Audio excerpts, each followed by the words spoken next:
మార్కాపురము వద్ద బంగారు ఎద్దులు బయటకు తీసేరు.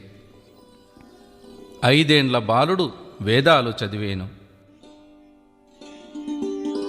పళని కుమారస్వామి తలుపులు 7 దినాలు మూతబడేను. బ్రాహ్మణులు సన్మార్గమును వీడి దుర్మార్గమున నడిచేరు. లింగాపురమునందు ఒక శక్తి పుట్టి ఊరూరా నాట్యములాడేను. అందున కొందరు చచ్చేరు.